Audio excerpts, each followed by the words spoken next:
Boa noite, pessoal, boa noite. Sejam muito bem-vindos a mais uma live. Graça e paz a todos aí. Sejam bem-vindos. Boa noite, boa noite, boa noite. Vamos aí cumprimentar o pessoal e ganhar um tempinho até que o maior número de pessoas possam ser informadas de que a live começou. Hoje temos aí a presença do bispo JB Carvalho, né? Deve estar se deslocando aí, fazendo aí a logística dele, estava saindo de um culto. Deixa eu me ajeitar aqui para conversar com vocês hoje um pouco sobre mudança de mente, né? A revisão aí de um modelo mental. Boa noite, boa noite. Boa noite aí a Divânia. Isso, vamos lá, Belo Horizonte aí a Dânia. Vai dizendo de onde você está falando e eu vou mandando. O assunto é mudança de mente. Isso, já estamos vendo aí a Carla, me parece Portugal, a bandeirinha lá, ok? Isso, tá aí na Flórida, ok? Tem gente, vamos lá, de onde você está falando, fala comigo aí de onde você está falando e eu mando um abraço para você, para sua cidade. Pavuna, aqui no Rio de Janeiro, um grande abraço aí, a Regininha. Isso, Sumaré em São Paulo, Nilópolis também no Rio de Janeiro, Guarulhos, a Patrícia, Sobral lá no Ceará, Cleide, Salvador, Edmundo, manda um abraço aí para Adriel de Ribeirão Preto, tá aí Adriel, um abração. Isso, a Brasília, Guarulhos, aí vai passando rápido, mas Massachusetts lá nos Estados Unidos, Fortaleza, Sorocaba, cadê? River do Sul, é isso? Vamos lá, Votuporanga, Itaquera em São Paulo, Cariacica no Espírito Santo, Juqueti, é isso? Em São Paulo, Roberta de Catu, na Bahia, Jequié também na Bahia, isso aí, Ribeirão Pires, tem gente do Paraná, é muita gente aí, Curitiba, São Paulo, capital aí, né? São Gabriel da Palha, no Espírito Santo, é isso? Oratórios, isso, Oratórios, lá em Minas Gerais. Vamos lá, é muita gente de todos os lados aí falando conosco, batendo um papo aí conosco, ok? E daqui uns 10, 15 minutos, acredito que o bispo já vai conseguir entrar aí em contato conosco. Fiquei mais ou menos aí nesse período. Aí talvez ele atrase um pouquinho, mas a gente vai batendo um papo, vai conversando, certo? Vamos lá, tem gente de Olinda, Fortaleza no Ceará, vamos lá, mais gente do Espírito Santo, São Cristóvão lá no Sergipe, Olinda em Pernambuco, muito obrigado aí Aline, vamos lá, Itabuna na Bahia, isso, João Pessoa lá na Paraíba, a Lourdes, Cosmorama, isso, boa noite aí, vamos lá, Maranhão, Barra do Jequié, ou não, do Jacuípe, isso, vamos lá, São Luís no Maranhão, Rio de Janeiro, é muita gente aí, certo?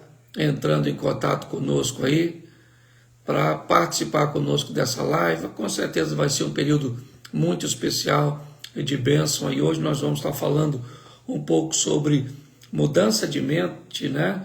A revisão desse modelo mental aí que muitas pessoas têm ouvido falar muito nesse ambiente corporativo agora, né? A linha do coach chegou e falando muito sobre essa mudança mental e nós vamos estar conversando um pouco sobre isso aí, tá certo? Vamos lá, Franco da Rocha em São Paulo, Santa Catarina, isso, Cachoeiras de Macacu aqui perto no Rio de Janeiro, Caldas, vamos lá, Boca Raton, a Camila, lá na Flórida, isso, a Lilian também participando conosco, Fernanda, isso, Jorge lá de Salvador, né? Fencária, é isso, lá em Fernando de Noronha, isso, Araçatuba, um abração aí para a galera de Araçatuba, vamos lá, Aracaju no Sergipe, Uberlândia, Sorocaba, é muita gente aí chegando para participar conosco aí. Um grande abraço a todos, até aí 10h05 eu vou estar mandando esse alô, depois vou estar falando do que vai estar acontecendo aí, tá certo? Nas próximas lives, e o que vai também estar acontecendo aí na próxima semana, tá certo? Um grande abraço aí a todos. Bom, vamos lá, gente. Já já o bispo vai estar aí conosco e eu quero conversar com vocês, agora fazer um anúncio das nossas próximas atividades, certo? Eu estou fazendo a live terça e quinta, né? Terça-feira tive um problema, acabei não conseguindo fazer, mas na próxima terça-feira eu vou estar recebendo aqui um convidado também especial. Ele é um judeu, ele é guia, né, de diversas caravanas em Israel, né, Damian Moshe. Ele vai estar participando aqui da minha live e nós vamos estar batendo um papo, né, com ele. Ele não é convertido ao cristianismo, mas um camarada que tem um conteúdo muito legal, vale a pena, né, conversarmos com ele, tirarmos algumas dúvidas. Ele é um arqueólogo, um historiador, né, o pai era antropólogo, é um cara muito preparado, né, eu gostei muito de viajar com ele aí na caravana como guia em Israel, né? No Egito eu também tive outro, Mustafa, um homem também extraordinário, um excelente guia, mas vale muito a pena ouvir, né? E talvez você também aí vai ter a oportunidade de fazer alguma pergunta para o Damian, e durante uma hora nós vamos estar conversando aí, batendo um papo com ele, tá certo? Na quinta-feira, esse mês de junho, eu estou fazendo aí meio que uma campanha com a Mary, com a minha esposa, né? Com o tema Junho Juntos, todos os dias, aí desde o dia 1º até o último dia de junho, nós estamos aí batendo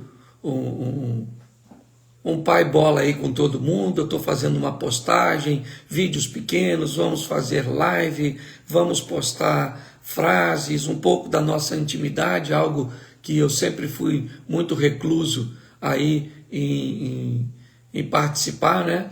Em deixar as pessoas aí ter acesso à minha intimidade. Mas esse mês de junho aí, o mês, né, dos namorados, no dia 12, né, eu vou ver com ela para nós fazermos também uma live diferente, uma pregação interativa, né, e talvez dar condições a muitos que ainda estão aí nesse isolamento social. Ou seja, vai dar margem para você fazer um jantarzinho na sua casa e de repente desfrutar de uma palestra, de uma mensagem minha com ela, mas isso eu vou viabilizar com ela, aqui ainda tenho que acertar tudo isso. Ok? Então as duas lives da semana que vem, né? Uma com Damian Moshe na terça-feira e outra com a Mary Duarte aí na quinta-feira. Ok? Então eu acho que é mais ou menos isso aí que fica. Todos os dias fique ligado. Normalmente eu faço sempre uma postagem entre 7 e 7h30 da manhã.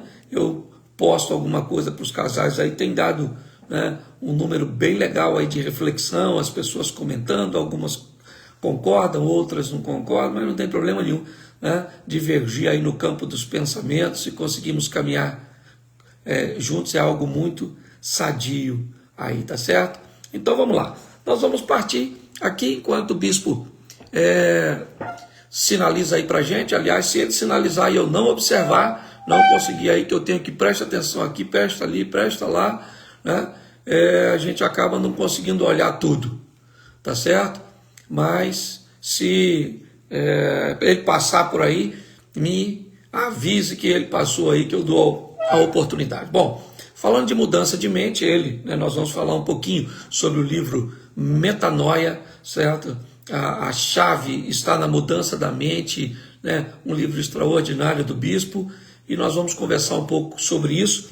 Mas Romanos 12:2 é daqui que nós vamos partir para conversar, e eu quero que ele responda algumas coisas. Provavelmente está sem som aí. Eu vi uma reclamação de estar sem som, e foi a única reclamação que eu tive.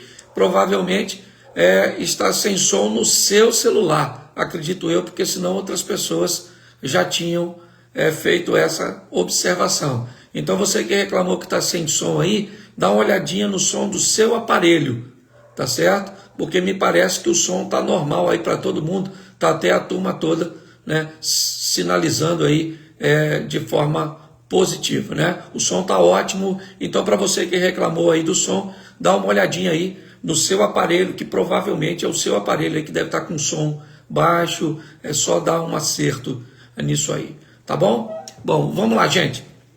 Romanos 12:2 diz assim: e não sede conformados com este mundo, mas sede transformados pela renovação da vossa mente ou do vosso entendimento, em algumas, né, traduções, para que você consiga experimentar qual é a boa, agradável e perfeita vontade de Deus. Ok? Nós vamos falar hoje sobre essa questão de fazer uma revisão, né, uma observação de nossos valores, de nossa postura, de como olhamos as coisas. Quando a Bíblia diz que os olhos são a candeia do corpo, ela diz que se os olhos forem bons, o seu corpo anda na luz. Se os seus olhos forem maus, o seu corpo anda em trevas. E ainda há um perigo, que se as trevas, né, se a luz que há em ti são trevas, quão grandes trevas serão. Quando nós vamos olhar para essa estrutura, né, é lógico que a palavra olhos ali não tem a ver com os nossos olhos aqui, porque senão bastava consertar, né, o seu problema de visão com uma lente de contato, com a lente dos seus óculos, e sua vida mudaria, ok? É lógico que o texto está falando é que quando as coisas são vistas num panorama, numa perspectiva, com uma mente saudável, que consiga enxergar as coisas da maneira correta, o que acontece? Essa pessoa consegue levar a sua vida, certo? Para uma vida de prosperidade, uma vida de sucesso. Mas quando essa pessoa tem os seus olhos, ou seja, na verdade, o seu modelo mental é sempre algo danoso, destrutivo, a perspectiva sempre nociva, é sempre ruim, é sempre desastrosa, há um complô sempre no ambiente para levar você à derrota. Ou seja, se os seus olhos forem maus, a sua vida, ou seja, o seu corpo é dirigido para as trevas, para a derrota, para a escuridão, para a ignorância, ok? Mas ainda há uma observação maior do que tudo isso. O texto ainda nos diz que há um problema maior do que isso, que é alguém estar em trevas e achar que está na luz, certo? Porque se a luz que há em ti são trevas, diz o texto, quão grandes trevas. Então, se mudarmos aí a nossa tônica, a nossa ótica, com certeza. O bispo está chegando aí, é o homem aí, ó. Isso. Boa noite, meu irmão.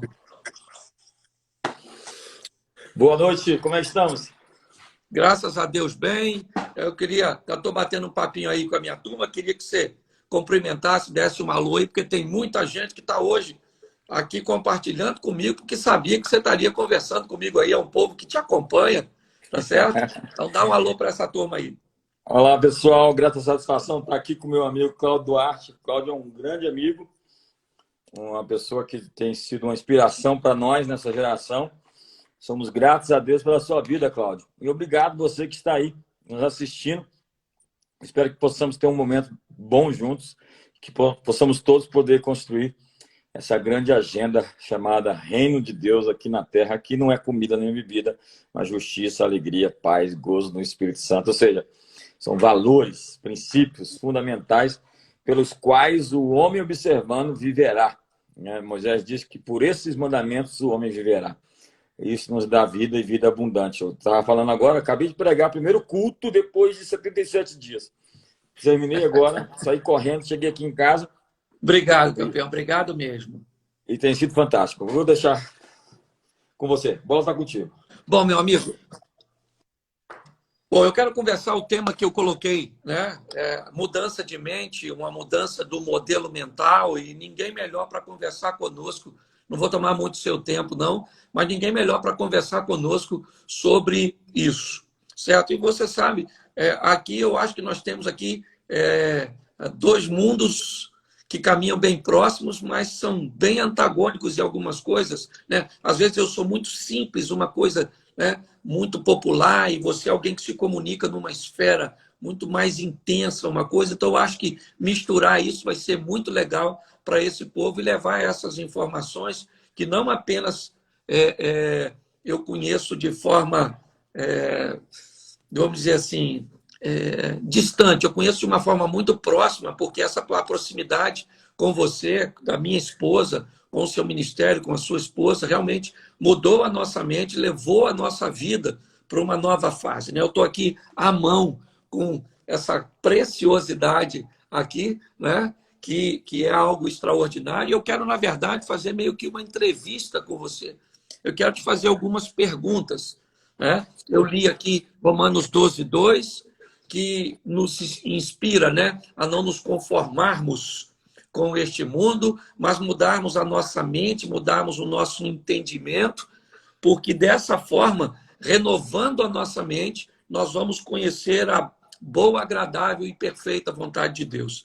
Então, falando de mente, né, sabemos que a mente é o grande campo de batalha de todos, né? Eu acho que o grande campo de batalha do ser humano é conseguir estabelecer uma mente saudável, uma perspectiva positiva, né, mediante a tudo que acontece ao redor. Então, a primeira pergunta que eu tenho para te fazer é a seguinte: fatores internos são mais limitadores que os externos? Queria que você Com falasse um certeza. pouco sobre isso. Com certeza, eu arrisco dizer que o retrato do seu presente é relacionado àquilo que está é o retrato do seu interior. O seu retrato interior ele vai se refletir em todas as esferas. Eu rogo que seja próspero em tudo, você, meu irmão Gaio, como próspera é a sua alma. A sua alma é próspera de modo que você vai ser próspero. O que existe dentro de você vai se transportar para fora e vai se transformar em realidade, vai se transformar em circunstância, vai se transformar. Eu acabei de dizer ali, a sua circunstância ela vai se modificar mediante o seu ambiente interno. O seu ambiente interno vai criar o seu ambiente externo. Então, quando você chega no Salmo 84, vê um homem com o coração aplanado, passando pelo vale das lágrimas, o vale de Baca, o transforma em um manancial. Ele pega as lágrimas e transforma em um rio. Ele transforma o vale árido em um manancial. O ermo exultará, o deserto florescerá. Bem-aventurado é o homem que teme ao Senhor. Diz lá em Jeremias 17, verso número 7. E ele, mesmo no ano da sequidão, ele vai florescer. Mesmo em tempo de sequidão, ele floresce, porque a prosperidade não é uma atribuição externa, mas é uma atribuição interna. Quando próspero dentro, você é próspero fora. Então, tudo que tem que se mudar é o seu ambiente interior. Eu gosto do que diz Jim Rohn. O sucesso é aquilo que você atrai pela pessoa que você se torna. Então, é uma transformação interior que vai produzir toda a modificação exterior. Não adianta tentar fazer nada se você não, como você disse aí em Romanos 12, não modificar realmente o seu sistema de crenças. Bom, então, você, olhando para isso, você acha que, por exemplo, o que fez Isaac plantar ou semear no deserto, porque quando ele olhava pelos olhos físicos, o deserto não era um ambiente de plantio, ele não oferecia uma grande perspectiva. Então, você acha que realmente foi exatamente essa mente de Isaac, ajustada, próxima, né, de Deus, que fez com que ele olhasse para dentro dele e visse que o que ele poderia fazer, plantando num local que aparentemente os outros morriam, ele conseguiria ter uma grande produtividade. Então, seria mais ou menos, se nós usássemos um exemplo também bíblico para isso, você definiria assim? Sim, eu falo de lá desse tempo e falo do Israel de hoje, que pegou o deserto do Negev e floresceu mediante tecnologia, que transformou grão de areia em microchip, riquezas encobertas, tesouros escondidos. Alguém que viu no meio do ermo, do caos, a oportunidade, como nesse momento que a gente está vivendo.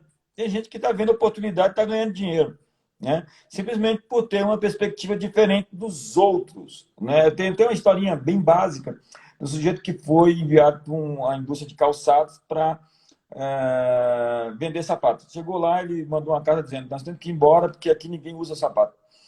Aí ele foi embora. Aí mandaram outra empresa mandou outro. Aí ele chegou lá e disse: ó, aqui ninguém manda sapato, manda tirar aí, preparar o estoque, porque a gente vai vender sapato para todo mundo. Ou seja, o mesmo problema visto por ângulos diferentes. Um achou, né, que teria uma grande oportunidade, e outros acabou jogando fora. Deixa eu te fazer a segunda pergunta aqui, porque eu tenho muita coisa para falar. Né? Podemos saber muito sobre alguém conhecendo seus influenciadores? Eu falei isso com a Dirce, a gente tem umas conversas às vezes aqui. A Dirce, ela é um negócio. Ela disse que relacionamentos, eles transferem não só germes, até Covid-19 também. Mas ele transfere comportamento. Se eu começar a andar sistematicamente com alguém, eu vou pegar muitos dos... É por isso que a Bíblia diz: não ande com iracundo, né? Sim. Ande com sábio e se tornará sábio. O livro de Provérbios é isso. Bem-aventurado é o homem que não anda no conselho dos ímpios, não se detém no caminho dos pecadores, não se assenta na roda. Tem um livro que fala mais sobre relacionamento, tem um texto que diz assim, um texto, acho que é da Índia, da China não pode, porque agora na China não pode falar. Deitou-se com os cães, levantou-se com as pulgas. O cara começa a se coçar, entendeu? Só de se juntar com algumas pessoas, eu escrevi outro dia desse no meu Twitter: só um gambá cheira a outro. Só um gambá só pode o cheiro do outro gambá. Alguém disse para mim: você não pode ser um homem de Deus, porque você fica chamando os outros de bicho. Eu falei: ó, João Batista também chamava de raça de víboras. O tal do profeta Amós chamava as mulheres de vaca de Bazã. Jesus chamou de serpentes, chamou Herodes de raposa, então é um zoológico só.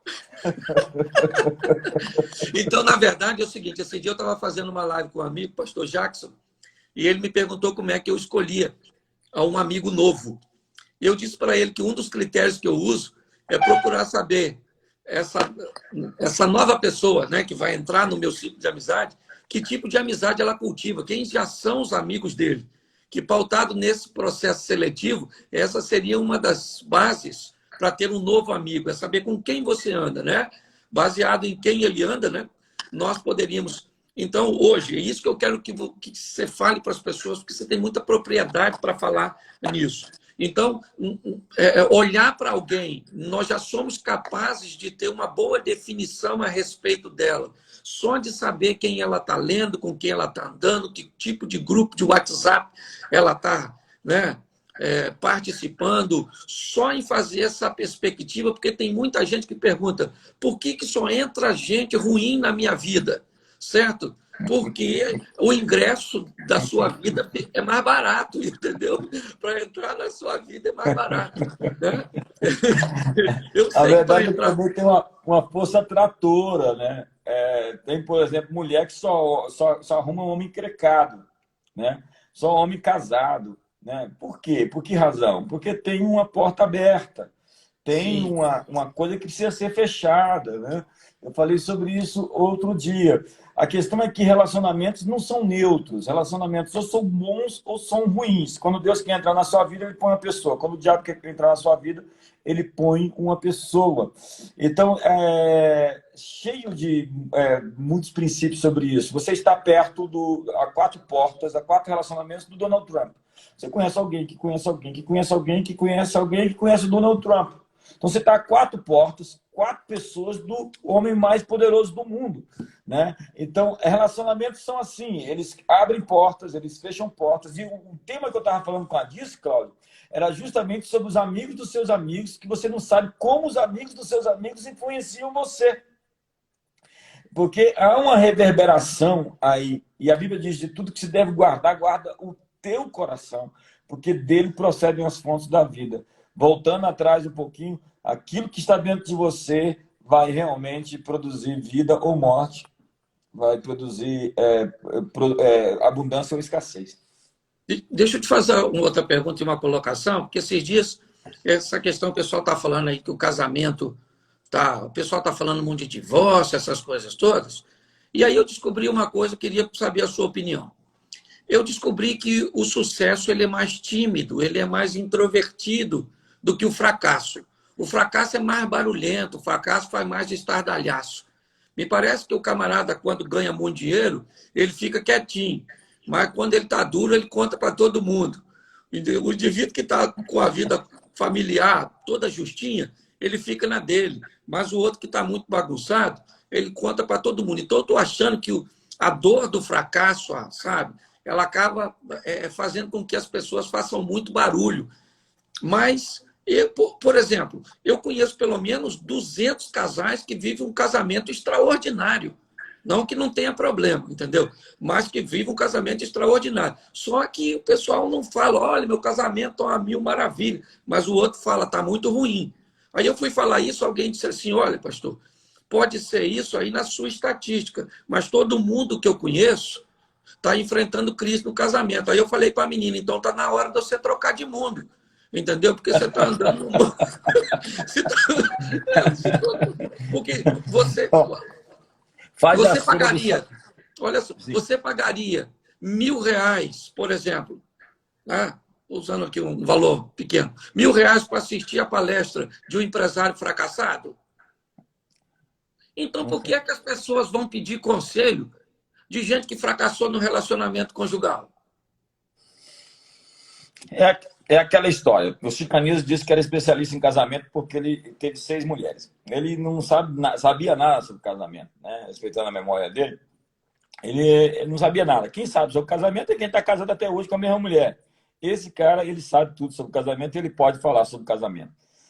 Quem sabe falar sobre um assunto é alguém que teve uma experiência e venceu. E nesse tema, a gente tem aí aquilo que a gente chama de a linguagem das vítimas. As pessoas querem fazer publicidade da sua dor, Cláudio. Elas até competem para ver quem tem a dor pior. Eu já vi isso. Qual é o pior testemunho que alguém pode contar? Sim. O sujeito fala assim, eu tenho úlcera. Aí o outro diz, mas a sua não sangra. Tem gente que está competindo para ver quem tem a pior história para contar. A linguagem do politicamente correto é a linguagem das vítimas, ou seja, seu direito de se ofender é maior do que o meu direito de me comunicar. Ou seja, a minha liberdade de expressão está sob júdice. Porque você se ofende porque eu chamo seu carro de velho. Seu carro é velho. Não, o meu carro é clássico. Favela já não é mais favela, é comunidade. Aí tem agora a gordofobia. O médico chegou para um paciente e falou, você está gordo, você vai morrer, você vai dar um piripaque no coração. Eu vou processar o senhor, seu gordofóbico. Agora, o bolo da nega maluca é o bolo afrodescendente com distúrbios psiquiátricos. Ou seja, você não pode mais falar a verdade para as pessoas, porque as pessoas são vítimas. Só que vítimas não têm história. Qual é o nome do cara da Porta Formosa? Não. Ele era conhecido pela sua dor. Ele era um aleijado. Era uma pessoa que hoje, politicamente correto, chama-se pessoa portadora de deficiência. Como é o nome da mulher de Ló? Ninguém sabe. Como é o nome do demoniado gadareno? Acho que é mais ou menos isso. Qual é o nome das vítimas? Ninguém sabe o nome de uma vítima. Porque uma vítima não tem nome. Por quê? Porque ela é conhecida pela sua dor. Eu não sei o nome daquela mulher, não. Eu sei que ela é traída. Porque ela falou para todo mundo que o marido traiu ela com 10. O nome dela eu não sei, mas eu sei da dor dela. Então você concorda comigo que o bem-sucedido ele é mais tímido e que nós estamos hoje com famílias, com toda essa situação, nós temos um número muito maior de famílias sendo resgatadas, reestruturadas, reencontrando o relacionamento, do que propriamente vivendo crise? Eu tenho certeza disso. Eu acho que a gente está aprendendo, se civilizando, se aprimorando, se aperfeiçoando, apesar dos modelos ruins que a gente tem. Mas, como você disse, você não pega no modelo ruim. Quando alguém vai falar, lembra de fulano do testemunho ruim? Ou não, você fala, eu tenho um bom testemunho. Eu tenho um bom parâmetro. Eu tenho um bom referencial. Eu tenho um ótimo arquétipo. Eu tenho alguém em quem me espelhe. Paulo diz isso, né? O que de mim ouviste, mediante muitas testemunhas, transmite a homens idôneos e fiéis que transmitam a outros. É uma reprodução de valores, de princípios, de sucesso, de glória em glória, de vitória em vitória, onde a gente pega um modelo de alguém que, como você disse, você vai ouvir a palestra de um cara que fracassou. Por que alguém vai ali falar, palestrar, e eu quero ouvi-lo? Porque ele tem uma história que deu certo. Sim, Ele é um case, ele é um case, ele é um case de sucesso. E o que sim. ele conseguiu, ele pode me ensinar. E é o que eu quero aprender. Eu quero saber como ele fez para chegar lá. Bom, deixa eu te falar outra coisa também. Hoje nós sabemos que as informações e toda essa estrutura, né, tem sido muito manipulada, e não só manipulação.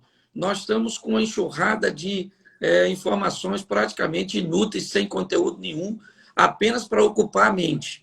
Né? O cara vai ocupar a mente, se distrair, e ela tem que ser tudo muito rápido. E muitas vezes, Jota, é, nós temos que conviver nesse ambiente tóxico. Então, porque às vezes, por exemplo, o cara trabalha numa empresa e aquela empresa ela tem um ambiente tóxico, certo? Ele vai ter que lidar muitas vezes com pessoas desafiadoras. Dá para a gente aí uma ferramenta aí, alguma, sabe, uma dica de algo que pode ajudar a blindarmos a nossa mente. Você liga nos telejornais e tudo, né? Que você só vê desgraça. Todo lugar que você vê são informações para atrofiar sua mente. É o que você estava falando. Antigamente era falso, agora é fake. Antigamente era vilão, agora é anti-herói. Não pode falar mais vilão, não. O vilão ficou Ah, ofendido, entendeu? Agora, então, nós estamos nesse ambiente tóxico e muitas vezes não temos como sair dele. Então, como dar uma blindada na mente, assim, sabe? Aquela coisa assim, que oferecer uma resistência para esse tipo de informação ruim. primeiro, a gente tem que ter o espírito inverso. O espírito inverso é o cara Como é que é é um isso munheca aí? de samambaia, um sovina, que vive tentando te tirar todo tempo alguma coisa.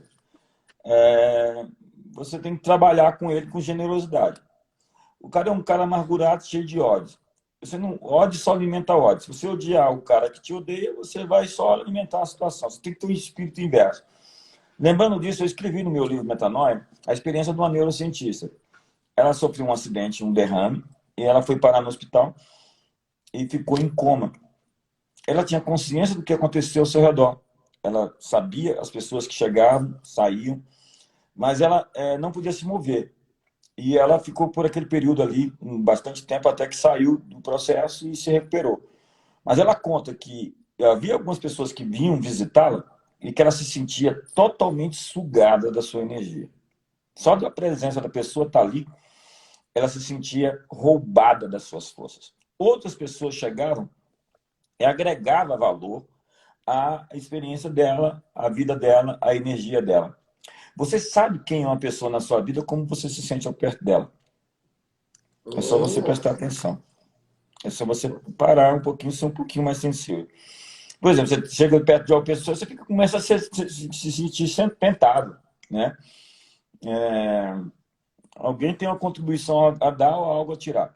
Mas você colocou, eu estou dentro de uma estrutura que eu não posso, eu não sou chefe, eu sou parte do processo, eu não posso demitir alguém, eu tenho que conviver. Às vezes até meu chefe, que é esse cara, que é ruim, autocrata e cheio de muitas coisas pesadas, eu tenho que ser resiliente, flexível, dobrado, bem-aventurados flexíveis, porque eles não serão quebrados. E, ao mesmo tempo, eu tenho que levantar a frequência. O mundo é feito de frequência. Você falou de jornal. Você liga o jornal, está na frequência. Desliga aquela frequência. Você tem que optar. No momento em que você encontra essa pessoa com baixa frequência, você levanta suas armas. Você se arma. Mas não se arma no sentido de ofender ou de machucar aquela pessoa, mas de se proteger, de se blindar. Você se torna impermeável. Ou seja, o ambiente externo não altera o seu interior. Você tem pressão interior para suportar a pressão exterior. Quando você sobe no avião, ele tem pressurização para suportar a pressão lá em cima. Quando você desce no submarino, ele tem pressão para suportar ali embaixo. Você tem que aprender a se pressurizar em alguns ok. momentos. Então, nesse momento, você se trava e você elegantemente trabalha tentando aumentar a frequência. Existem alguns dispositivos. Nada desarma tanto uma pessoa como elogio. A arte de fazer amigos e influenciar pessoas. Dale Carnegie. Todo mundo é elogiável. Todo mundo é digno. Existem técnicas. Você olha para alguém, eu posso olhar para você e falar, Cláudio, sua barba está muito legal, gostei. Tá fera. O Cláudio, você está mais novo, e tá mesmo. Eu não estou sendo hipócrita ao dizer isso para você. Estou fazendo elogios sinceros a você, que não são bajuladores, né? Porque a bajulação é a falsificação da honra. A bajulação é a falsificação da honra. Mas eu tenho uma cultura de honra onde eu vou enxergar em você algum aspecto e eu vou elevar a frequência daquele cara que está ali, às vezes, disseminando inveja, ciúmes, ódio, intriga, amargura, com o espírito oposto. Eu vou me travar para que ele não me influencie e, ao mesmo tempo, vou criar expedientes para levantar o nível dele. É um desafio, é o cristianismo. Ok. Deixa eu te fazer outra pergunta, é o seguinte.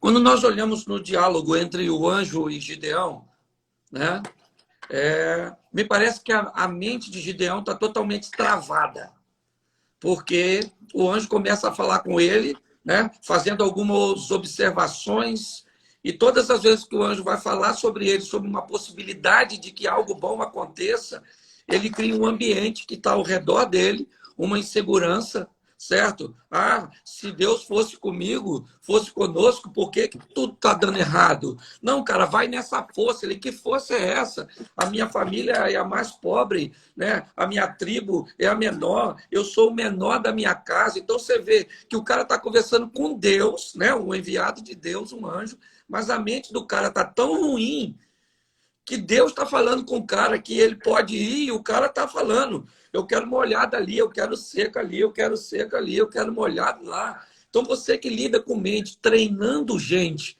certo? Você também vê ainda muita gente travado nesse aspecto, que você fala com o cara, está tentando, você vê o potencial do cara, tenta desativar isso aí, né? Essa coisa que está aprendendo. E mesmo assim, você está pregando na igreja, ensinando para o povo, vamos embora, né? Fala um pouco desse desafio aí, que eu sei que você é bom nisso.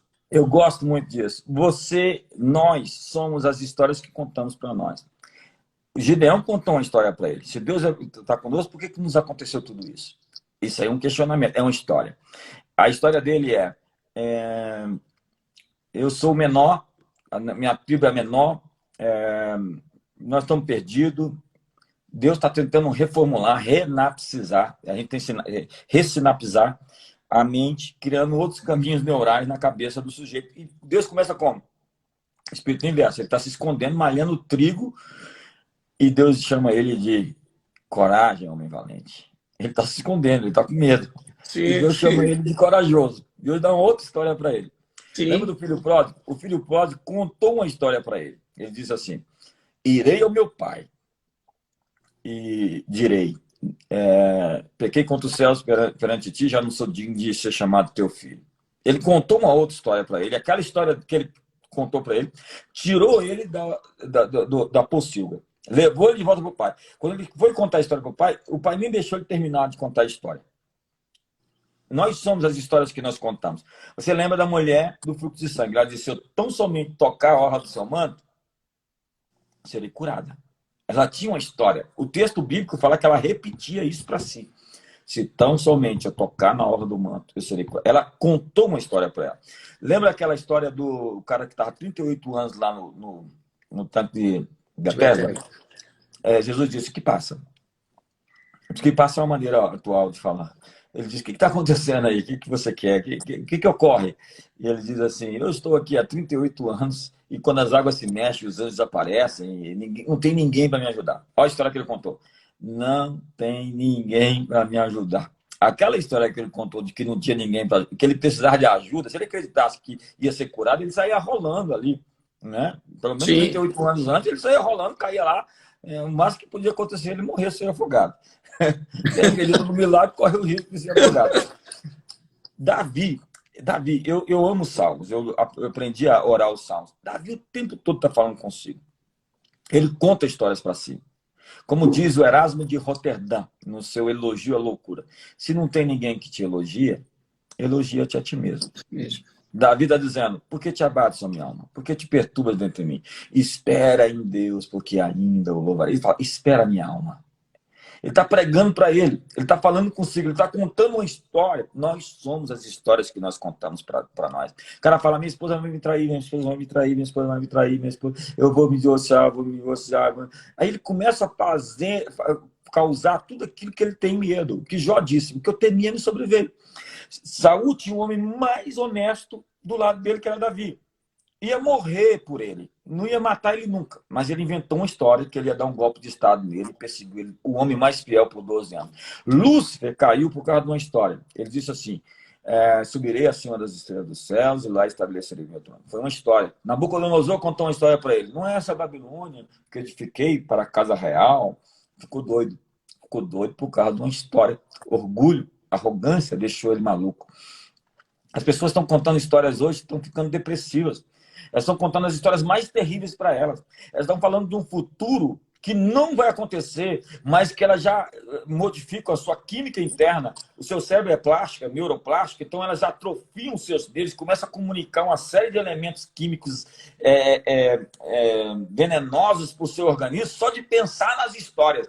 Aí essas histórias invadem os seus sonhos, elas começam a produzir e a viver a partir dessas imagens, que às vezes são projetadas na cabeça dela, como um filme, e a pessoa começa a acreditar naquilo. Eu tenho a dizer a você que está vivendo isso, que se você está vendo um futuro ruim, você está vendo um futuro sem Deus, onde Deus não está. E eu vim lhe informar que Deus está no seu futuro e que o melhor da sua vida não está no seu passado, está à sua frente.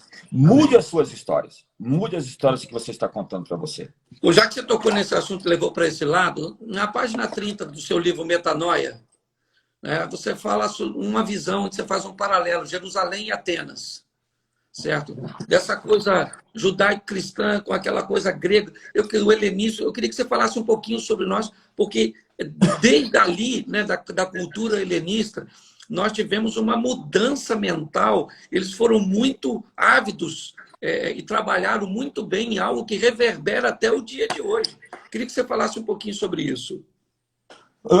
Helenismo significa viver como grego, vestir-se como grego, andar como grego, pensar como grego.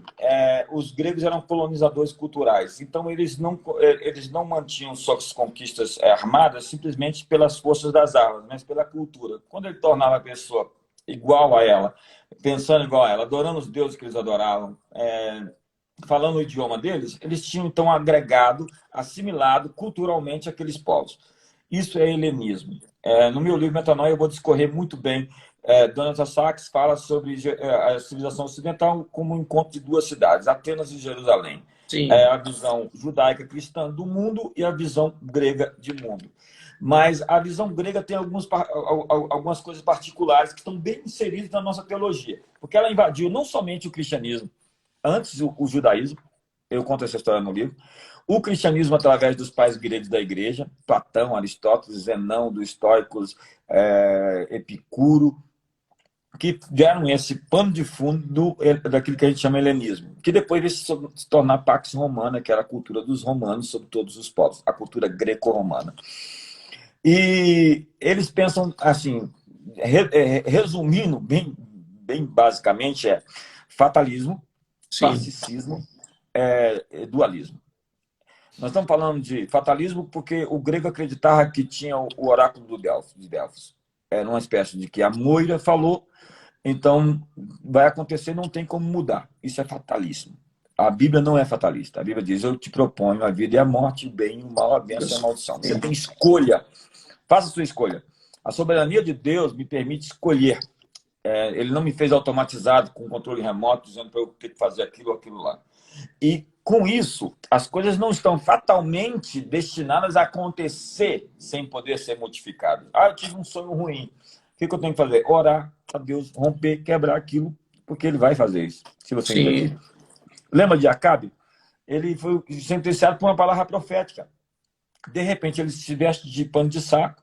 Deus manda o profeta e diz, vai lá e diz que não vai acontecer no tempo em que eu disse que ia acontecer.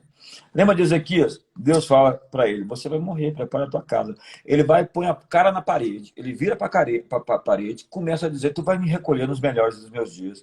E começa a orar e chorar. O profeta está no pátio. Deus fala assim, volta porque eu tenho outra palavra. Deus retrocede o relógio de Acás. em 15 graus, para dizer Sim, que ele modificou o tempo por causa de uma oração. Ou seja, o futuro não é uma coisa definida, a não ser no seu todo. O Cordeiro vai vencer, mas sim, você está definindo, criando o seu futuro todos os dias através das suas escolhas. Existe um caminho que vai produzir a você uma colheita de 30, de 60 ou de 100 por um. Depende da qualidade da sua decisão. Então, os gregos pensavam de maneira fatalista. Não tem como modificar, é isso que tem que acontecer, é isso que vai acontecer. Não, isso é pagão. sim, Isso não é cristão. O dualismo era a separação entre religião e política, entre espírito e matéria, entre tempo e eternidade, entre céu e terra. A verdade, Deus não criou dois mundos. A gente vai aí apelar para a ideia de que a pior heresia que existia no primeiro século chamava gnosticismo. O gnosticismo era a ideia de que, era uma ideia também platônica, misturada aí com muitas coisas, de que Deus fez um mundo, um criador, e o mundo era espiritual. O demiurgo, uma entidade, fez um mundo material. E o mundo material competia com o mundo espiritual. Então o material é ruim e o espiritual é bom. Na verdade, para o grego antigo, o material existe eternamente. E com isso, o material sempre disputava com o espiritual. Mas demônios são espírito. E eles não são bons. sim, Então, o espiritual, nem tudo que está lá é bom. E, na verdade, Deus não fez dois mundos. Deus fez um mundo só. Espírito e matéria têm que se abraçar. Céus e terra têm que se abraçar. O espírito, o tempo e o eterno têm que se abraçar. O sagrado tem que abraçar aquilo que nós chamamos de secular. Porque tudo que Deus fez é sagrado. Você não tem uma profissão secular. Você tem uma profissão sagrada.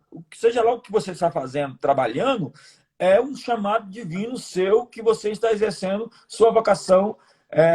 Esse é um assunto que me chama muita atenção, eu gosto muito de falar sobre isso, mas ele é bem extenso. sim, Mas, sim. para resumir, a visão plástica grega era aquilo que Paulo disse, este mundo tenebroso, ou João disse, o mundo que jaz no maligno.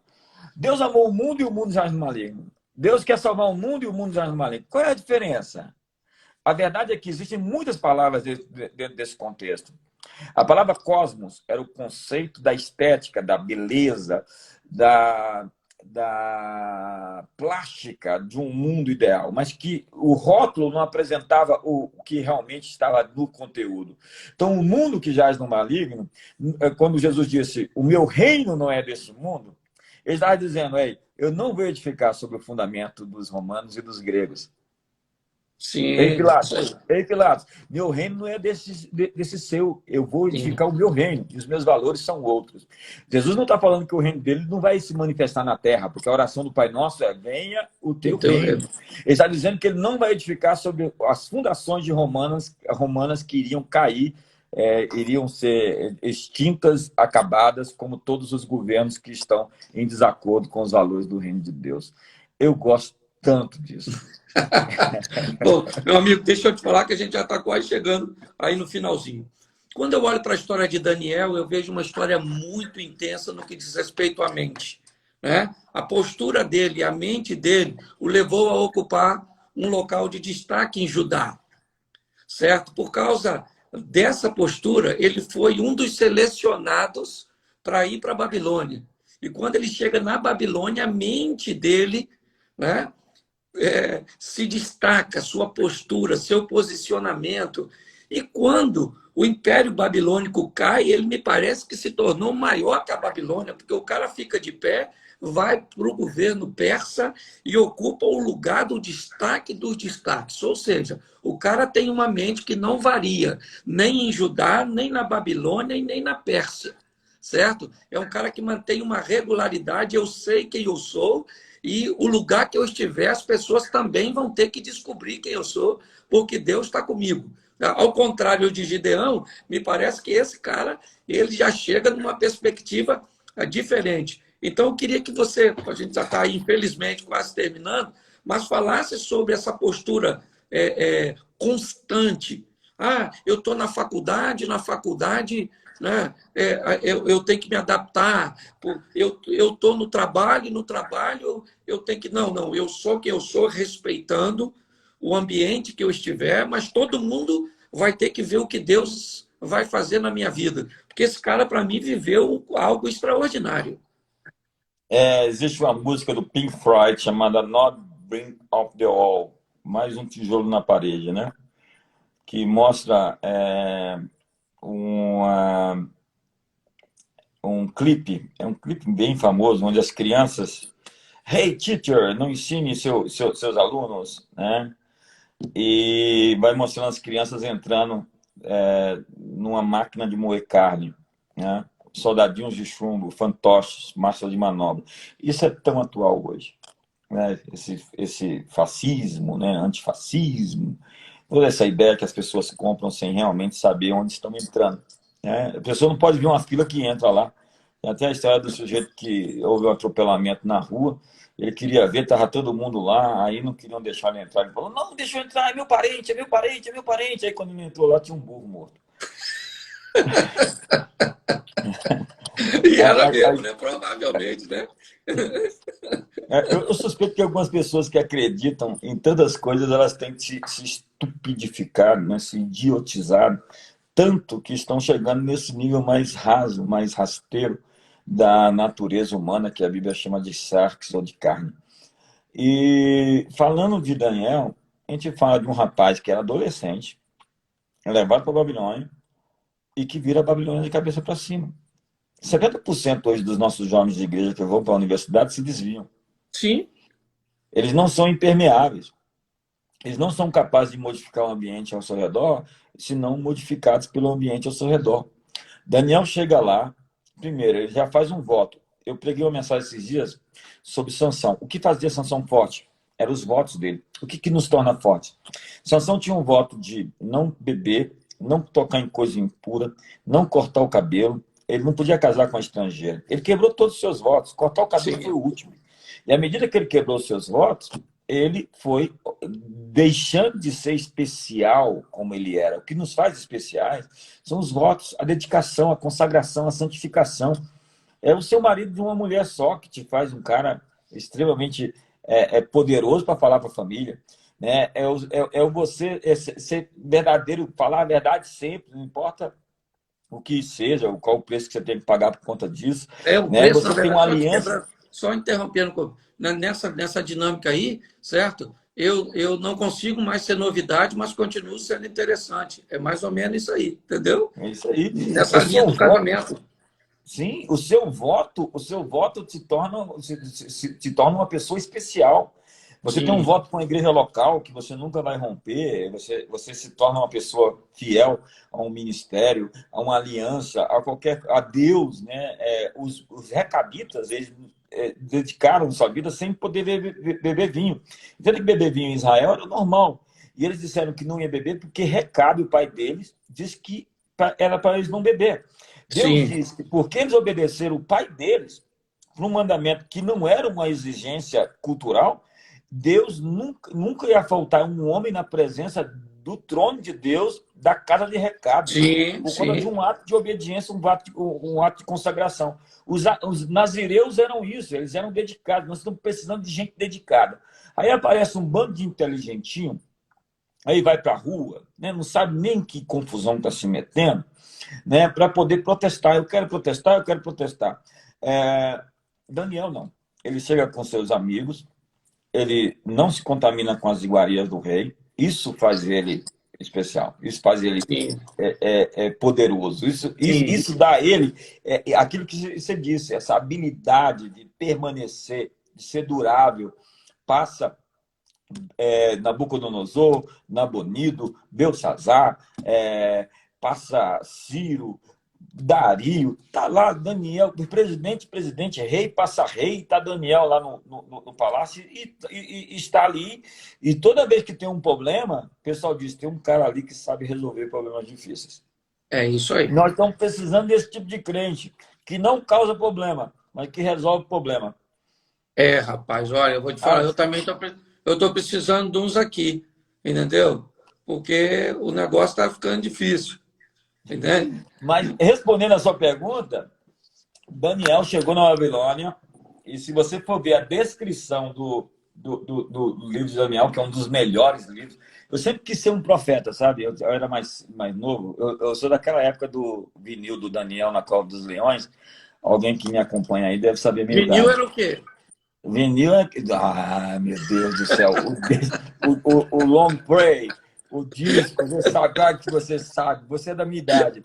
É, e tinha aquele vinil do A Última Trombeta. E eu sempre quis ser um próprio. Daniel me inspirou muito. Na época eu queria ser Elias, mandar fogo cair do céu, jejuava tantos dias, sair naquele sol quente assim. Aí eu descobri Jesus, que é a verdadeira, a perfeita teologia, né? Mas onde eu quero chegar? O meu ponto é o seguinte: Daniel fez com que um rei jejuasse ao pé, na porta da Cova dos Leões. Da Cova dos Leões. Um rei redigiu um capítulo da Bíblia em aramaico, que foi Nabucodonosor, falando da conversão que ele teve ao Rei dos Reis, ao Deus Daniel. Imagina, eles falavam do Deus Daniel. Esse aí é o Deus de verdade. Sim. Nós estamos precisando desse tipo de gente, que o pessoal fala, o Deus desse cara aí é o Deus verdadeiro. Mas por quê? Porque ele tem voto com Deus, ele tem compromisso com Deus. Ele fala, ele cumpre, ele tem uma família. As tentações, o que nos mantém firmes diante da tentação? É dizer, eu tenho um voto, não vou quebrar o meu voto. Eu tenho uma aliança, a aliança não será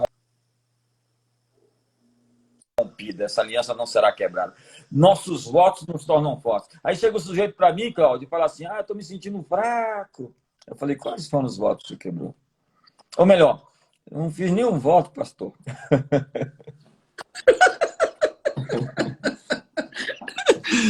Meu amigo, eu quero te agradecer. Nós estamos aí com 5 minutos aí para. Muito obrigado pelo seu tempo. Eu sei como você trata o seu tempo, eu sei como as coisas são dinâmicas para você. É uma honra receber você aqui, poder chamar você de amigo, certo? Ter essa proximidade. Muito obrigado. Acredito que, né, com a sua presença aqui eu consegui levar a muitas pessoas aí. Eu tive até que tirar os comentários aqui, porque as pessoas estavam reclamando que queriam prestar atenção no que você estava falando e os comentários estavam atrapalhando. Meu irmão, muito obrigado. Um grande abraço nas meninas, né? Tantas meninas aí, né? Na Bispa Dirce. Muito obrigado aí por tudo. Olha, nós vamos passar essa página da pandemia. Agora, nesse segundo semestre, você vai render o que você não rendeu no primeiro. Estou falando a todos que nos assistem. Estou falando a todos agora, me dirigindo a vocês. Eu creio que nós vamos mudar de página, vamos virar uma chave, vamos entrar num novo tempo. Deus tem um plano para o Brasil, Deus tem uma promessa para essa nação. Amém. E as promessas dele não vão cair por terra. E vamos estar juntos, Cláudio, querendo Deus, eu tenho certeza que sim, no próximo mês de julho, dia 22 a 25, nós vamos ter a Conferência Modeladas aqui com o Cláudio Duarte. Amém. Em Brasília. Lá no IFA Hall. Amém. Isso aí tá certo. Já tá ficando pronto? Já está tudo pronto. A gente só está esperando mesmo a liberação mesmo do pessoal para poder a gente entrar e começar. Pronto já está. Mas eu acredito que a gente, nesse mês, vira essa página no Brasil. O platô no Brasil já está, Rio de Janeiro já está baixando, São Paulo está no pico, está começando a descer. Nós vamos viver uma nova realidade. Deus, ele tem um plano conosco e agindo ele, quem vai impedir? Se ele é por nós, quem será contra nós? Se você está do lado de Deus, você é a maioria.